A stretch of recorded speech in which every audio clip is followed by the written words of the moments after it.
ತಮಿಳುನಾಡಿನ ಗೌರವಾನ್ವಿತ ಮುಖ್ಯಮಂತ್ರಿಗಳು ನಮ್ಮ ರಾಜ್ಯದ ಮುಖ್ಯಮಂತ್ರಿಗಳಿಗೆ ಪತ್ರ ಬರೆದಿದ್ದಾರೆ.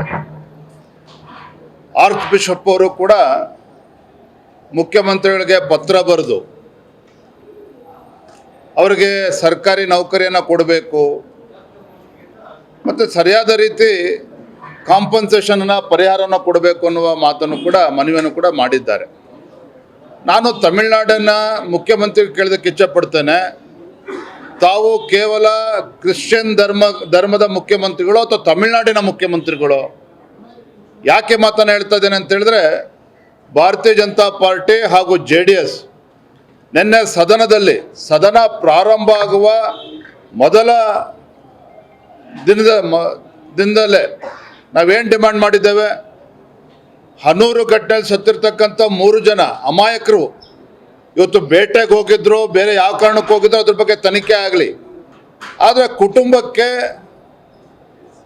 ಸರಿಯಾದ ರೀತಿ ಪರಿಹಾರನ ಕೊಡಬೇಕು, 1 ಕೋಟಿ ಪರಿಹಾರನ ಕೊಡಬೇಕು, ಸರ್ಕಾರಿ ನೌಕರಿನ ಕೊಡಬೇಕು ಅಂತ ಹೇಳಿದ್ದೇವೆ. ನಾವು ಹೇಳಿರ್ತಕ್ಕಂಥ ಆಧಾರ ಏನು ಅಂತ ಹೇಳಿದ್ರೆ, ಮಾನವೀಯತೆಯ ಆಧಾರದ ಮೇಲೆ ನಾವು ಈ ಡಿಮ್ಯಾಂಡನ್ನು ಮಾಡಿರುವಂಥದ್ದು. ಸತ್ತಿರ್ತಕ್ಕಂಥವ್ರು ಅದಕ್ಕೆ ಜಾತಿಯ ಬಣ್ಣವನ್ನು ಕಟ್ತಕ್ಕಂಥದ್ದು, ಧರ್ಮದ ಬಣ್ಣವನ್ನು ಕಟ್ತಕ್ಕಂಥದ್ದು ಎಷ್ಟು ಮಟ್ಟಿಗೆ ಸರಿ ಅನ್ನೋದು ಅವರೇ ಯೋಚನೆ ಮಾಡಬೇಕಾಗ್ತದೆ. ನಿನ್ನೆ ಮಾನ್ಯ ಅರಣ್ಯ ಸಚಿವರ ಹೇಳಿಕೆಯನ್ನು ಕೂಡ ಸದನದಲ್ಲಿ ಗಮನಿಸ್ತಾ ಇದ್ದೆ. ಹಲವಾರು ಬಾರಿ ಅದನ್ನು ಹೇಳ್ತಾ ಇದ್ರು, ಕ್ರಿಶ್ಚಿಯನ್ರು ಅಂತೇಳಿ. ಹೇಳೋದ್ರ ಬಗ್ಗೆ ನಮಗೇನು ತಕರಾರಿಲ್ಲ. ಆದರೆ ನಮ್ಮ ಒತ್ತಾಯ ಏನು ಅಂತ ಹೇಳಿದ್ರೆ, ಸತ್ತಿರ್ತಕ್ಕಂಥವ್ರು, ಪ್ರಾಣ ಕಳ್ಕೊಂಡಿರ್ತಕ್ಕಂಥವ್ರು ಎನ್ಕೌಂಟರ್ಲಿ ಏನಿದ್ದಾರೆ, ಅವ್ರು ಹಿಂದೂಗಳಾಗಲಿ, ಕ್ರಿಶ್ಚಿಯನ್ ಆಗಲಿ, ಮುಸಲ್ಮಾನರಾಗಲಿ, ಯಾವುದೇ ಧರ್ಮೀಯರಾದರೂ ಕೂಡ ಮಾನವೀಯತೆ ಆಧಾರದ ಮೇಲೆ ಅವರಿಗೆ ಪರಿಹಾರನ ಕೊಡಬೇಕು, ಸರ್ಕಾರಿ ನೌಕರಿನ ಕೊಡಬೇಕು ಅನ್ನೋ ಡಿಮ್ಯಾಂಡನ್ನು ನಾವು ಕೂಡ ಮಾಡಿದ್ವಿ. ನಾನು ಸಚಿವರ ಹೇಳಿಕೆ, ಯಾಕೆಂದರೆ ಅನುಭವಿ ಸಚಿವರಿದ್ದಾರೆ, ರಾಮಲಿಂಗಾರೆಡ್ಡಿ ಅವರು ಹಿರಿಯರಿದ್ದಾರೆ. ಅದು ಪತ್ರಿಕೆಯಲ್ಲೂ ಕೂಡ ನಾನು ನೋಡ್ತಾ ಇದ್ದೆ, ನನ್ನ ಹೇಳಿಕೆಯನ್ನು ಕೂಡ ಗಮನಿಸ್ತಾ ಇದ್ದೆ.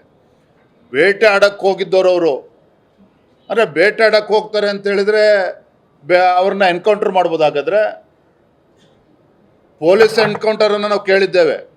ಅರಣ್ಯ ಅಧಿಕಾರಿಗಳು ಕೂಡ ಇವತ್ತು ಎನ್ಕೌಂಟರ್ ಪ್ರಾರಂಭ ಮಾಡಿಬಿಡ್ತಾರೆ ಅಂತ ಹೇಳಿದ್ರೆ ಎಲ್ಲಿಗೆ ಹೋಗ್ಬಿಡ್ತೇವೆ ನಾವು ಹಾಗಾದರೆ? ಸದನದಲ್ಲೂ ಕೂಡ ನಾನು ಹೇಳಿದ್ದಾನೆ, ಕಾಡಂಚಿನಲ್ಲಿರುವಂತಹ ಜನರಿರ್ಬೋದು, ರೈತರಿರ್ಬೋದು, ಕಾರ್ಮಿಕರಿರ್ಬೋದು, ಈಗಾಗಲೇ ಆ ವರ್ಗದ ಜನರು ಮತ್ತು ಅರಣ್ಯಾಧಿಕಾರಿಗಳ ಅಥವಾ ಅರಣ್ಯ ಇಲಾಖೆ ಮಧ್ಯೆ ಸಂಘರ್ಷ ನಿರಂತರವಾಗಿ ನಡೀತಾ ಇದೆ. ಇತ್ತೀಚೆಗೆ ಕೂರ್ಗ್ನಲ್ಲೂ ಕೂಡ, ಮಡಿಕೇರಿನಲ್ಲೂ ಕೂಡ ದೊಡ್ಡ ಹೋರಾಟವನ್ನು ಕೂಡ ನಡೆಸಿದ್ದಾರೆ, ಈ ಸಂಘರ್ಷವನ್ನು ತಪ್ಪಿಸ್ಬೇಕು ಅಂತೇಳಿ. ಕಾಡು ಪ್ರಾಣಿ ಮತ್ತು ಮನುಷ್ಯರ ಮಧ್ಯೆ ಇರ್ತಕ್ಕಂಥ ಸಂಘರ್ಷವನ್ನು ಗಂಭೀರವಾಗಿ ತೆಗೆದುಕೊಳ್ಬೇಕು ರಾಜ್ಯ ಸರ್ಕಾರ ಅಂತೇಳಿ ಹೋರಾಟವನ್ನು ಕೂಡ ಮಾಡಿದ್ದಾರೆ ಆ ಭಾಗದಲ್ಲಿ. ಇವತ್ತು ಮಡಿಕೇರಿ ಇರ್ಬೋದು, ಶಿವಮೊಗ್ಗ ಜಿಲ್ಲೆ, ಮಲೆನಾಡು ಪ್ರದೇಶ ಇರ್ಬೋದು, ಉತ್ತರ ಕನ್ನಡ ಜಿಲ್ಲೆ ಇರ್ಬೋದು, ಕರಾವಳಿ ಪ್ರದೇಶ ಇರ್ಬೋದು, ಎಲ್ಲ ಭಾಗದಲ್ಲೂ ಕೂಡ ಸಮಸ್ಯೆ ಇದೆ. ಇದನ್ನು ರಾಜ್ಯ ಸರ್ಕಾರ, ಮಾನ್ಯ ಸಚಿವರು ಗಂಭೀರವಾಗಿ ತೆಗೆದುಕೊಳ್ಬೇಕಾಗ್ತದೆ. ಮಾನ್ಯ ಅರಣ್ಯ ಸಚಿವರು ಕೂಡ ನಾನು ವಿನಂತಿಯನ್ನು ಮಾಡುವಂಥದ್ದು, ಯಾವ ಸರ್ಕಾರದಲ್ಲಿ ಆಗಿದೆ ಅನ್ನೋದು ಮುಖ್ಯ ಅಲ್ಲ.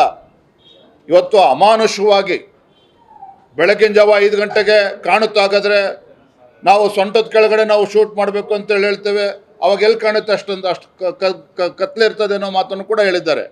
ಅರೆ, ಟಾರ್ಚ್ ಇಟ್ಕೊಂಡು ಹೋಗ್ತಾ ಇದ್ದಾರೆ, ಆಯಿತು ಬೇಟೆಗಾರರು ಅಂತಲೇ ನಾವು ಒಪ್ಕೊಳ್ತೇನೆ. ಈ ಸಂದರ್ಭಕ್ಕೆ ತನಿಖೆ ಆದಮೇಲೆ ಹೊರ ಬರಲಿ.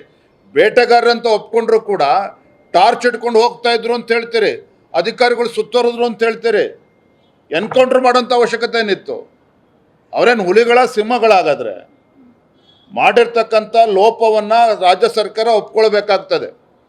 ಅರಣ್ಯಾಧಿಕಾರಿಗಳು ಲೋಪ ಮಾಡಿದರೆ ಸಮಗ್ರವಾಗಿ ತನಿಖೆ ಆಗಬೇಕಾಗ್ತದೆ, ಸರಿಯಾದ ರೀತಿ ತನಿಖೆ ಆಗಬೇಕಾಗ್ತದೆ. ನೀವು ಯಾವುದೋ ಮ್ಯಾಜಿಸ್ಟ್ರೇಟಿಗೆ ಕೊಟ್ಟು ತನಿಖೆ ಅನ್ನೋದಕ್ಕಿಂತ ಒಂದು ಜುಡಿಷಿಯಲ್ ಎನ್ಕ್ವೈರಿ ಆಗಬೇಕು. ಯಾಕೆ ತಮಿಳುನಾಡು ಮುಖ್ಯಮಂತ್ರಿಗಳು ಕೂಡ ಇವತ್ತು ಆಗ್ರಹ ಪಡಿಸ್ತಾ ಇದ್ದಾರೆ. ಸಾಕಷ್ಟು ಅನುಮಾನಗಳನ್ನು ಇವತ್ತು ಹುಟ್ಟಾಕಿದೆ ಇವತ್ತು ಈ ಪ್ರಕರಣ. ಹಾಗಾಗಿ ಆ ಭಾಗದ ಜನರಿಗೆ, ಕಾಡಂಚಿನ ಜನರಿಗೆ ರಾಜ್ಯ ಸರ್ಕಾರದ ಬಗ್ಗೆ ವಿಶ್ವಾಸ ಬರಬೇಕು, ಅರಣ್ಯ ಇಲಾಖೆಯ ಅಧಿಕಾರಿಗಳ ಬಗ್ಗೆ ವಿಶ್ವಾಸ ಬರಬೇಕು ಅಂತ ಹೇಳಿದ್ರೆ ಸಮಗ್ರವಾಗಿ ತನಿಖೆ ಆಗಬೇಕು, ಜುಡಿಷಿಯಲ್ ಎನ್ಕ್ವೈರಿ ಆಗಬೇಕು, ಸತ್ಯಾಸತ್ಯತೆ ಹೊರಗೆ ಬರಬೇಕು. ಇದು ನಮ್ಮ ಡಿಮಾಂಡ್.